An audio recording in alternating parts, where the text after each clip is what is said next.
Hello everyone. तो ये lecture जो है आपका ऑब्जेक्टिव का एनर्जी कंजर्वेशन और ऑब्जेक्ट सब्जेक्ट का जो है पार्ट टू होने वाला है। ठीक है, पार्ट वन के अंदर हम लोग बेसिकली 1 से 50 तक क्वेश्चंस को डिस्कस किए थे। अभी पार्ट टू के अंदर हम लोग 51 से 100 तक के क्वेश्चंस को डिस्कस करेंगे। ठीक है, जैसा कि आपको पता है इसको हम लोग दो पार्ट में कवर करने वाले हैं। तो पार्ट वन आपको मिल चुका है, पार्ट वन आप उम्मीद है देख भी चुके होंगे। ठीक है, चलते हैं। 51 नंबर क्वेश्चन में कह रहा है सर कि world gas reserve are estimated to last over. World में जो पूरी दुनिया में जो गैस रिजर्व है, ये गैस रिजर्व कितने साल में खत्म हो जाएगा, कितने साल में खत्म हो जाएगा, इसका क्या एस्टिमेशन है। इसमें याद रखेगा, डायरेक्ट इसका आंसर आपको याद रखना पड़ेगा 65 ईयर्स में। कितने साल में खत्म हो जाएगा सर? 65 ईयर्स में। ठीक है, यहाँ पे मिस्टेक से 60 लिखा गया है, 65 ईयर में खत्म हो जाएगा। तो ऑप्शन बी क्या होगा यहाँ पर करेक्ट आंसर। उसके बाद क्वेश्चन नंबर 52 में कह रहा है सर कि the global primary energy consumption was equivalent to. ठीक है, जो ग्लोबल प्राइमरी एनर्जी कंजम्पशन 2002 किसके इक्विवेलेंट है? तो याद रखेगा 9405 एम टोई है। ठीक है, ये 945 जो लिख दिया यहाँ पे होगा 9405। ठीक है, तो ये 9405 आपको एग्जाम में आए तो आपको 9405 ही लिखा होगा, मिस्टेक से 50 लिख दिया गया है। तो यहाँ पर ऑप्शन सी क्या हो जाएगा? करेक्ट आंसर हो जाएगा। ठीक है, M2। 53 में क्या कह रहा है सर क्वेश्चन में? The primary energy consumption of India is. India के अंदर प्राइमरी एनर्जी कंजम्पशन क्या है? तो याद रखिएगा 1/29 ऑफ द वर्ल्ड है। क्या है सर? 1/29 of the world. ठीक है, तो ये ऑप्शन ए क्या हो गया इसका करेक्ट आंसर। 1/29 कहने का मतलब है कि इस प्रोडक्शन के मामले में, ये आ जाता है 29वें स्थान पे। किस स्थान पे? 29वें स्थान में प्राइमरी एनर्जी के प्रोडक्शन के मामले में। और कंजम्पशन के मामले में ये पहले स्थान पर आ जाता है, इसलिए इसको क्या लिखते हैं 1/29। उसके बाद 54 में क्या बोला सर कि the world average per person energy consumption is equivalent to dash ton of the कुल। इसमें 2.2 टन, ये सब आपका डायरेक्ट आंसर आपको याद रखना पड़ेगा। उसके बाद 55 में क्या कह रहा है कि which fuel dominate the energy mix in Indian scenario. India के अंदर कौन सा फ्यूल ज्यादा डोमिनेट करता है या ज्यादा यूज करते हैं? तो आप भी जानते हैं कि सबसे ज्यादा हम लोग फ्यूल जो यूज करते हैं वो कोल का यूज करते हैं। जो स्टीम पावर प्लांट होता है, लगभग 65% ऑफ इलेक्ट्रिसिटी हम लोग स्टीम पावर प्लांट से ही लेते हैं और वहां पर यूज क्या करते हैं? कोल करते हैं। तो इंडिया में कौन सबसे ज्यादा डोमिनेट करेगा सर? तो कोल डोमिनेट करेगा। उसके बाद क्वेश्चन नंबर 56 में कह रहा है कि the fourth largest producer of coal and lignite in the world. सब चौथे नंबर पे कौन है? आपको पिछले लेक्चर में बताए थे कि नंबर 1 पे यूएसए, नंबर 2 पे आता है रसिया, ठीक है, नंबर 3 पे आता है ऑस्ट्रेलिया और नंबर 4 पे आता है आपका इंडिया। ठीक है, यहाँ पे ऑप्शन नंबर सी में आपको इंडिया दिख गया। उसके बाद क्वेश्चन नंबर 57 में क्या बोला कि the Indian per capita energy consumption, ये रिपीटेड क्वेश्चन है, पहले भी आया था 20%, ऑप्शन सी इज द 20%। उसके बाद क्वेश्चन नंबर 58 में क्या बोला कि primary energy sources, primary energy source क्या है इसमें? तो इलेक्ट्रिसिटी नहीं है, कन्वर्टेड इनटू सेकेंडरी हो सकता है, यूज्ड इन डीजल जनरेटर से नहीं है, एलपीजी पेट्रोल डीजल ये भी नहीं है। तो ऑप्शन बी यहाँ पर सीधा आपको एकदम अप्रोप्रिएट आंसर दिख रहा है, ऑप्शन बी आपका सीधे आंसर हो जाएगा। 59 में पूछ रहा है कि 80% of the world population lives in developing countries and continuous approximately and consumes approximately dash of the world total energy consumption। बोला कि 80% जो है वर्ल्ड पॉपुलेशन, 80% जो है वर्ल्ड पॉपुलेशन वो किस चीज में लगा हुआ है? तो कंट्री के डेवलपमेंट में और एनर्जी कंज्यूम करने में। कंट्री के डेवलपमेंट पे लगा हुआ, एनर्जी को कंज्यूम कर रहा है, तो टोटल एनर्जी का कितना कंजम्पशन कर लेगा? अब 80% लोग जो है वो डेवलपमेंट में है और एनर्जी को भी खपत करे, तो टोटल तो वो खपत नहीं कर लेगा।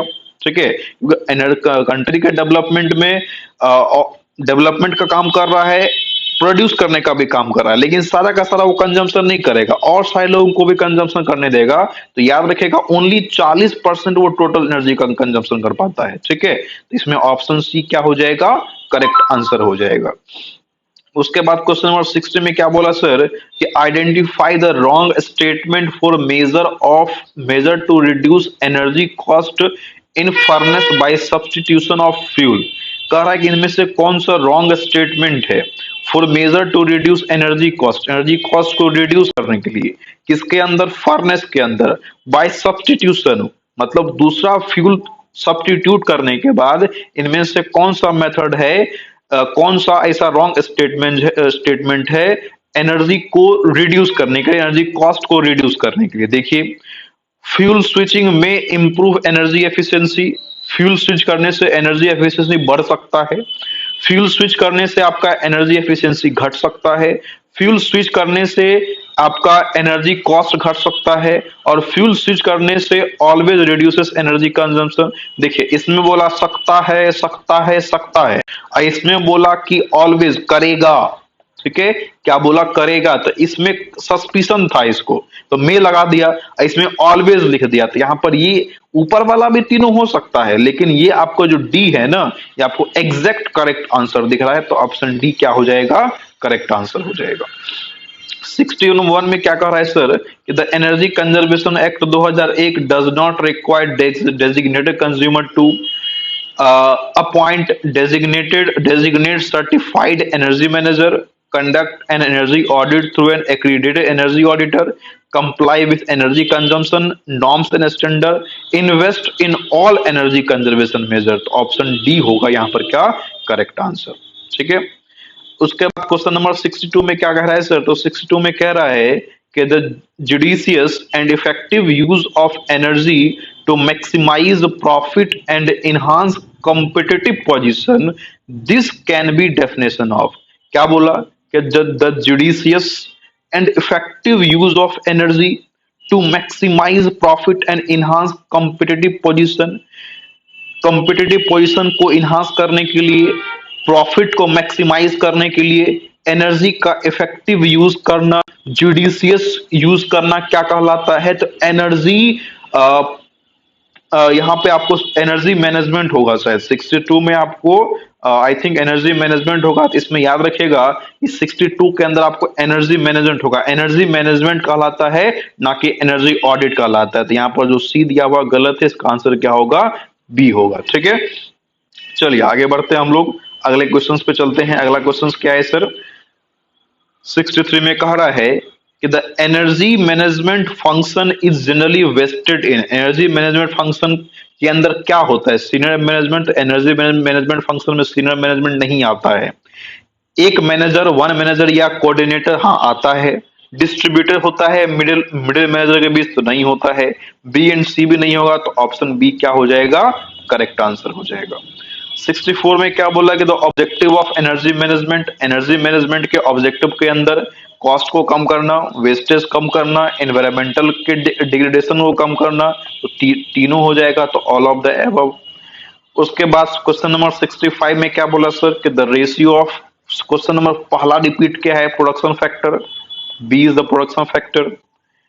Question number 66 replacement of steam based hot water generation by solar steam, steam based hot water generation को, स्टीम पावर प्लांट को सोलर पावर प्लांट से, सोलर सिस्टम से रिप्लेस कर रहे हैं।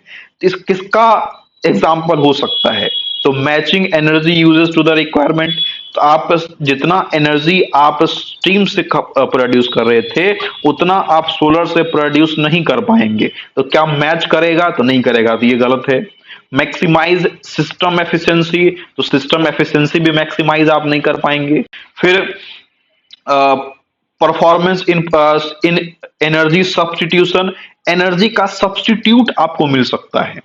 ठीक है, क्योंकि कोल आपका धीरे धीरे खत्म हो रहा है और यहाँ पे सोलर एनर्जी से आप इलेक्ट्रिसिटी प्रोड्यूस कर रहे हैं, तो एक सब्स्टिट्यूट मेथड आपको मिल जाएगा। तो एनर्जी सब्स्टिट्यूशन आपको हो सकता है। और डी में क्या बोला, परफॉर्मेंस इन्वायरमेंट, ठीक है, तो परफॉर्मेंस इंप्रूवमेंट, तो ये भी आपका एक अप्रोप्रिएट आंसर नहीं लग रहा है। यहाँ पर क्या हो जाएगा, option C is the correct answer. Okay, उसके बाद question number 67, 1 unit of electricity, ये क्वेश्चन नंबर 2 यहां पर रिपीट किया।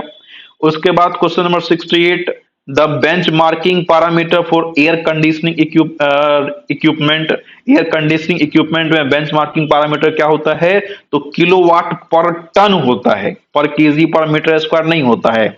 आप सुने होंगे कि जो एयर कंडीशनिंग सिस्टम है ये 1 टन का है, 2 टन का है, 3 टन का है, तो क्या होता है, वो किलोवाट पर टन होता है। तो ऑप्शन ए यहां पर करेक्ट आंसर हो जाएगा। 69, the percentage of energy saved at the current, ये भी क्वेश्चन आपको रिपीटेड है, सब आपको लेक्चर 1 में, पार्ट 1 में बताए थे कि एनर्जी परफॉर्मेंस इसका आंसर है। उसके बाद question number 70, which instrument is use to monitor O2 CO CO in flue gas, कौन सा इंस्ट्रूमेंट यूज करते हैं O2 और CO को फ्लू गैस में मॉनिटर करने के लिए, तो कंबसन एनालाइजर का यूज करते हैं। किसका यूज करते हैं सर, कंबसन एनालाइजर का यूज करते हैं। तो ऑप्शन ए क्या हो जाएगा, करेक्ट आंसर हो जाएगा। उसके बाद 71 में कह रहा है कि the efficiency of variable speed drive, variable speed drive का एफिशिएंसी क्या होता है जनरली, तो जैसे जैसे स्पीड बढ़ता जाएगा एफिशिएंसी थोड़ा थोड़ा घटता जाएगा, ठीक है, क्योंकि लॉसेस बढ़ता जाएगा। ऑब्वियस बात है, स्पीड इंक्रीज करेगा तो थोड़ा बहुत लॉसेस भी इंक्रीज करेगा, तो एफिशिएंसी डिक्रीज करेगा। तो ऑप्शन ए करेक्ट आंसर यहां पर हो जाएगा। उसके बाद 72 में क्या बोला कि the basic function of electronic blast, electronic blast का बेसिक फंक्शन क्या है, ये क्वेश्चन आपको रिपीटेड आया है, पिछले बार बताए थे आपको। तो लैंप को इग्नाइट करता है, गैस डिस्चार्ज को स्टेबलाइज करता है, ठीक है, to supply the power to the lamp, lamp को पावर देता है, यानी ऑल ऑफ द अबव था, ठीक है। तो ऑप्शन डी करेक्ट आंसर हो गया।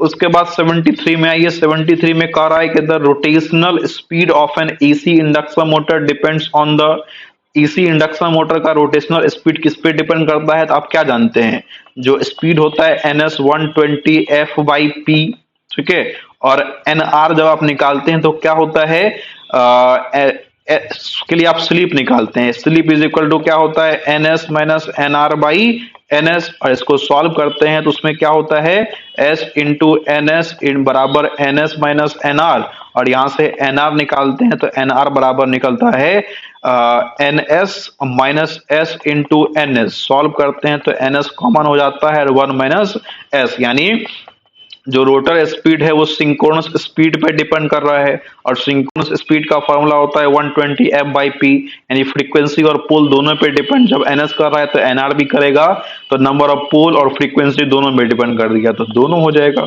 सी इज द करेक्ट आंसर। उसके बाद देखिए 74 में एक कन्वेंशनल इनकैंडिस्केंट लैंप का लुमिनस एफिशिएंसी कितना होता है, तो सीधा याद रखिए 12 लुमेन पर वाट होता है, तो option B is the correct answer. उसके बाद कर रहा है कि in value filling the incremental cost during peak hour, value filling क्या होता है सर, तो वैल्यू फिलिंग कहने का मतलब है कि जब ऑफ डे चल रहा है या पीक ऑफ चल रहा है, ऑफ पीक चल रहा है, क्या चल रहा है, ऑफ पीक को हम लोग वैल्यू फिलिंग कहते हैं, ठीक है। तो ऑफ पीक कहने का मतलब है कि जब लोड आपका पीक आवर पे नहीं है, जैसे आप जानते होंगे कि आपका कोई भी जो जनरेटिंग स्टेशन होता है वो एक बेस लोड पे चलता है, ठीक है, और एक चलता है इंटरमीडिएट लोड पे और दूसरा चलता है आपका पीक लोड पे। पीक लोड पे जब चलता है और उस समय जब इलेक्ट्रिसिटी का खपत करते हैं तो उस केस में आपको ज्यादा पैसा देना पड़ता है, और जब ऑफ में करते हैं तो आपको कम पैसा देना पड़ता है। तो कह रहा है कि इन वैल्यू फिलिंग में क्या होगा, तो एवरेज कॉस्ट इलेक्ट्रिसिटी का क्या होगा, ऑफ पीक है तो कम होगा ना कि ज्यादा होगा, और बराबर भी नहीं होगा, ना ज्यादा होगा ना बराबर होगा, क्या होगा, कम होगा। तो 75 का ए इज द करेक्ट आंसर, ठीक है। उसके बाद क्वेश्चन नंबर 76 में देखिए, the reduction of utility load primarily during peak demand the reduction of utility load primarily during peak demand के ड्यूरिंग प्राइमरली लोड के यूटिलिटी को कम करना क्या कहलाता है? तो पीक क्लिपिंग कहलाता है। ठीक है, ये सब आपको डायरेक्ट डेफिनेशन है। पीक क्लिपिंग क्या होता है? तो reduction of utility load during peak demand के ड्यूरिंग यूटिलिटी लोड को कम करना, पीक डिमांड के ड्यूरिंग यूटिलिटी लोड को कम करना। क्लिपिंग, पीक क्लिपिंग मतलब क्लिप कर दी, हटा दी। ठीक है, तो पीक क्लिपिंग कहलाता है। ठीक है, उसके बाद अगला है 77। 77 में क्या बोला गया? The demand side management can be achieved by the technique of demand side management में क्या होता है सर? तो time of day pricing and metering, multi utility power exchange model, load management. तो तीनों होता है आपका लोड डिमांड साइड मैनेजमेंट में। तो याद रखिएगा ऑप्शन डी करेक्ट आंसर हो गया। ये सब क्वेश्चंस आपको थोड़ा सा आपका आउट ऑफ सिलेबस है, फिर भी आप याद रखिए एग्जाम में आने का संभावना है, आ भी सकता है नहीं भी आ सकता है। अब पढ़ के जाइए, आपको यहाँ पे बता दे रहे हैं। अगला क्वेश्चन यहाँ पे ईपीआरआई है। ईपीआरआई का फुल फॉर्म क्या होता है सर? तो याद रखिएगा ईपीआरआई का फुल फॉर्म होता है electrical power research institute. Electrical power research institute, option C is the correct answer. 79 में क्या बोला? The term demand side management was coined during demand side management कब आया था? तो आया था 1973 के 1973 में जो एनर्जी क्राइसिस आया था उस टाइम में डिमांड साइड मैनेजमेंट को बनाया गया था। तो ऑप्शन सी करेक्ट आंसर, आपको डायरेक्ट याद रखना पड़ेगा ये। Question number 80, the water pollution prevention and control act was formed in the year. Water pollution prevention and control act कब बना था सर? ये 1974 में बना था। तो option B is the correct answer. उसके बाद 81 में कह रहा है कि the Indian electricity rule of 1956 IE rules होता है। आईई रूल्स 1956, जैसे आपको ईसी एक्ट 2001 है ना, वैसे ही आपको आईई रूल्स 1956 है। उसके अंदर आपको inspection of electrical installation, licensing, general safety precautions, कैसे वायरिंग किया जाएगा, कितना हाइट पे रखा जाएगा, कौन सा बल्ब यूज करेंगे, सब कुछ आता है आईई रूल्स के अंदर। तो यहां पर ऑल ऑफ द दीज हो जाएगा, यानी option D is the correct answer.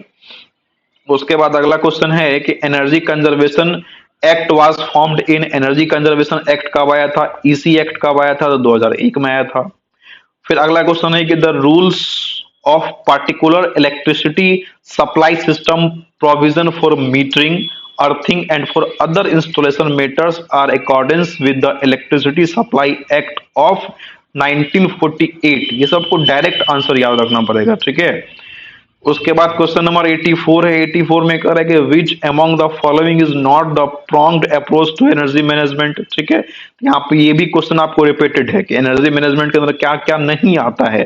तो कैपेसिटी यूटिलाइजेशन आता है, फाइन टर्निंग इक्विपमेंट आता है, टेक्नोलॉजी अपग्रेडेशन आता है। तो तीनों आता है, तो कौन नहीं आएगा? तो कोई आंसर, कोई ऊपर में से ऐसा कोई नहीं है जो नहीं आ रहा है, तो डी लगा दीजिए। D is the correct answer, ये भी रिपीटेड है आपका।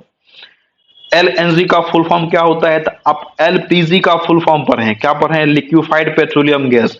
यहाँ पे क्या पूछ रहा है? एलएनजी का, तो लिक्विफाइड नेचुरल गैस। ठीक है, तो option A is the correct answer.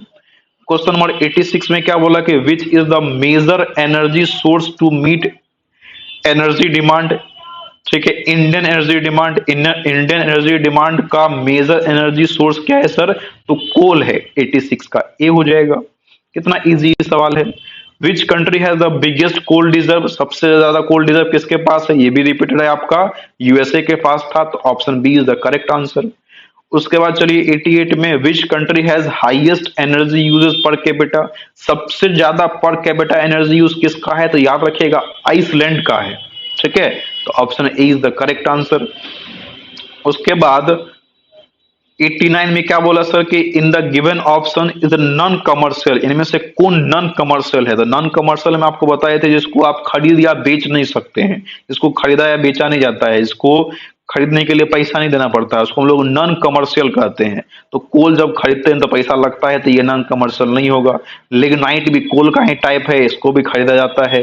फिर फायरवुड जो लकड़ी होता है, ठीक है, तो लकड़ी हम लोग जनरली गांव में खेत से काट के ले आते हैं या ब्रिक से काट लेते हैं, पेड़ पौधे से काट लेते हैं।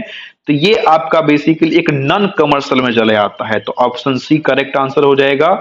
यहाँ पे मिस्टेक है, ऑप्शन सी इसका करेक्ट आंसर होगा। उसके बाद क्वेश्चन नंबर 90 में विच when was power development in India commenced, India के अंदर पावर डेवलपमेंट का वो कब हुआ था? तो याद रखिएगा 1897 में, मिड 1897 में इंडिया के अंदर पावर डेवलपमेंट किया गया था। उसके बाद है लक्स मीटर। लक्स मीटर किसके लिए यूज करते हैं? तो लक्स मीटर यूज किया जाता है इल्यूमिनेशन लेवल को बताने के लिए, ठीक है। आपको बताए भी थे जब पढ़ा रहे थे आपको इंस्ट्रूमेंट्स, एनर्जी ऑडिट इंस्ट्रूमेंट, तो वहां पर ही बताए थे आपको। तो 91 का ए आंसर हो गया। उसके बाद question number 92, for a cement plant the parameter KWH per metric ton of clinker indicate, क्या इंडिकेट करता है? तो एनर्जी इंडेक्स पैरामीटर इंडिकेट करता है, ठीक है। तो यहाँ पर ऑप्शन ए आंसर हो जाएगा।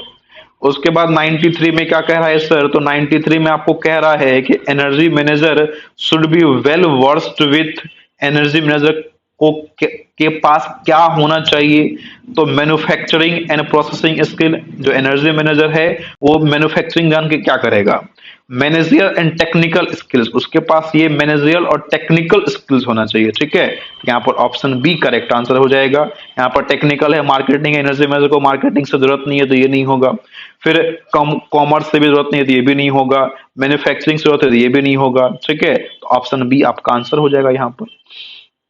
94 में क्या बोला कि an energy policy does not include, energy policy के अंदर क्या नहीं होता है? तो एनर्जी पॉलिसी, एनर्जी नीति जब बनाते हैं, ऊर्जा नीति बनाते हैं, इसमें क्या क्या नहीं होता है? तो total target energy consumption reduction, energy consumption को कम करना है तो ये होता है। टाइम पीरियड ऑफ रिडक्शन, ये भी लिखा जाता है कितने टाइम में कम करना है। Declaration of top management commitment, top management अपना मुहर लगाया है, ये भी रहता है। फ्यूचर प्रोडक्शन प्रोजेक्शन, ये उसमें नहीं डाला जाता है। तो ऑप्शन डी क्या हो जाएगा यहाँ पर आपका करेक्ट आंसर। उसके बाद देखिए 95 में क्या बोला कि CO2 measurement of Fyrite kit is based on, जो CO2 का मेजरमेंट फायराइट किट से करते हैं वो किस पे बेस्ड होता है? तो याद रखिएगा वॉल्यूम पे बेस्ड होता है, वो ड्राई टाइप होता है, ठीक है। तो ऑप्शन बी यहाँ पर करेक्ट आंसर हो गया। उसके बाद अगला क्वेश्चन है कि non contact speed measurement can be carried out by, तो सबसे पहली बात ओसिलोस्कोप से तो नहीं करेंगे, और नॉन कॉन्टेक्ट है तो स्पीडोमीटर बाइक में लगा होता है, कॉन्टेक्ट होता है, स्पीडोमीटर से भी नहीं किया जाएगा। यहाँ पर टेकोमीटर और स्ट्रोबोस्कोप में कंफ्यूजन होता है, लेकिन यहाँ पर करेक्ट आंसर इसका स्ट्रोबोस्कोप हो जाएगा। क्या होगा सर? स्ट्रोबोस्कोप होगा। स्ट्रोबोस्कोप से हम लोग नॉन कॉन्टेक्ट स्पीड को मेजर करते हैं, ठीक है। Option B correct answer. जैसे आप देखते होंगे कि आप बाइक से जा रहे हैं, ठीक है, बाइक से आप जा रहे हैं और बाइक से जाने के बाद आप यहाँ पर कुछ इस तरीके से बैठे हुए हैं और जा रहे हैं बाइक से, तो अगर आप हाई स्पीड से जाते हैं तो आपको घर पे फाइन चला आता है, क्योंकि ऊपर में स्ट्रोबोस्कोप लगा हुआ है जो बिना आपको टच किए, बिना आपके बाइक को टच किए आपके स्पीड को मेजरमेंट कर लेता है, ठीक है। तो स्ट्रोबोस्कोप से हम लोग क्या करते हैं? नॉन कॉन्टेक्ट स्पीड को मेजर करते हैं, ठीक। 97 में क्या बोला सर? तो 97 में कर रहा है कि the tool used for the performance assessment and logical evolution of Avenue for improvement in energy management. Same question आपको फर्स्ट पार्ट में भी था, बेंचमार्किंग आपको वहां पर ही बताए थे, यहाँ पे भी बेंचमार्किंग हो जाएगा। अगला क्वेश्चन 98 में देखिए कह रहा है कि infrared thermometer is use to measure, infrared thermometer का यूज कहां पे करते हैं? तो सरफेस टेम्परेचर के लिए, ठीक है। तो ऑप्शन ए करेक्ट आंसर हो गया। 99 में कह रहा है कि find out the odd among the following choice for fuel substitution for industrial sector, इनमें से इंडस्ट्रियल सेक्टर में क्या यूज नहीं किया जाता है, ठीक है। या फिर आप ऐसे समझ सकते हैं कि इसमें जो चार ऑप्शन दिया हुआ है, इन चारों में कौन अलग है, कौन सा ऑड है इंडस्ट्रियल सेक्टर के मामले में, ठीक है। तो पहला ऑप्शन है एलडीओ विथ LSHS। तो एलडीओ एक लाइट डीजल ऑयल होता है। तो लाइट डीजल ऑयल तो हम लोग मतलब एक टाइप का डीजल ऑयल है, तो इंडस्ट्रियल सेक्टर में तो यूज करते हैं डीजल ऑयल। कोल यूज करते हैं हम लोग, नेचुरल गैस भी हम लोग इंडस्ट्रियल सेक्टर में यूज करते ही हैं। एलपीजी का यूज हम लोग अपने घर में करते हैं, इंडस्ट्रियल सेक्टर में एलपीजी का यूज नहीं किया जाता है। तो ये तीनों आपको इंडस्ट्री में यूज होता है, बट एलपीजी आपका इंडस्ट्री में यूज नहीं होता है। तो एलपीजी क्या हो जाएगा? इसका करेक्ट आंसर हो जाएगा, ठीक है।